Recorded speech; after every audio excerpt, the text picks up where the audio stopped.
পর ব্রাইডের বোনের মেহেন্দি কমপ্লিট হয়ে যাওয়ার পর তার ব্রাইডের শ্বশুর বাড়ি থেকে বিয়ের তথ্যগুলো নিয়ে এসেছে।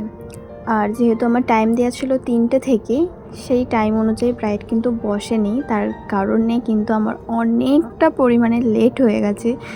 যেহেতু আমার এখানে মেহেন্দি দেওয়ার কথা ছিল আমার বাড়িতে এসে, তো তাকে টাইম দেওয়া ছিল আমার 9টা থেকে 9:30টার মধ্যে, তাই জন্য আমি একটু বেশি তাড়াহুড়োর মধ্যে ছিলাম। তো সব কিছু নিয়েই কিন্তু আমাদের এই যে প্রফেশনে আমরা কাজ করি, সব কিছু নিয়েই কিন্তু আমাদের কাজ করতে হয়। তার উপরে ব্রাইডের ভাই এত দুষ্টামি করেছে, এত ডিস্টার্ব করেছে। তারপরেও আমাদেরকে মেহেন্দির কাজটা কমপ্লিট করতে হয়েছে, সব কিছু আর কি মানিয়ে গুছিয়েই কাজটা কমপ্লিট করতে হয়েছে। এই জিনিসগুলো যদি প্রত্যেকটা ক্লায়েন্ট বুঝতো তাহলে অনেক সুবিধা হতো, কিন্তু খুব হাতে গোনাই এই ব্যাপারগুলো বোঝে। কিন্তু আমরা আর্টিস্ট হিসাবে সেগুলোকে আমাদের দেখেও না দেখার মতো করতে হয়, দেখে কাজ করে বেরিয়ে আসতে হয়। তো এই জিনিসগুলো তো বোঝা খুবই মানুষের দরকার।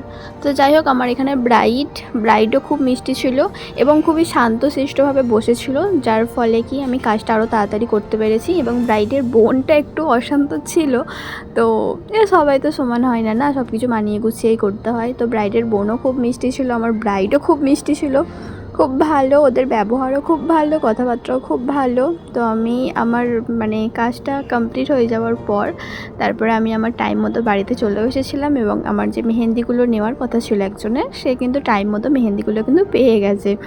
তোমরা যদি অর্গ্যানিক মেহেন্দি নিতে চাও তাহলে আমাকে কিন্তু ইনবক্স করতে পারো। আর এই শীতের সময়তে কিন্তু আমাদের অর্গ্যানিক মেহেন্দি কিন্তু কালার আসতে একটু প্রবলেম হয়, কিন্তু কিছু আফটার কেয়ার যদি রুলস মানা যায় তাহলে খুব ভালোভাবে কিন্তু কালারটা চলে আসে। তো তোমরা যারা বুকিং করতে চাইছো তোমরা কিন্তু বুকিং করতে পারো, এবং বুকিং করার জন্য তোমাদের কিন্তু ইনবক্স করতে হবে।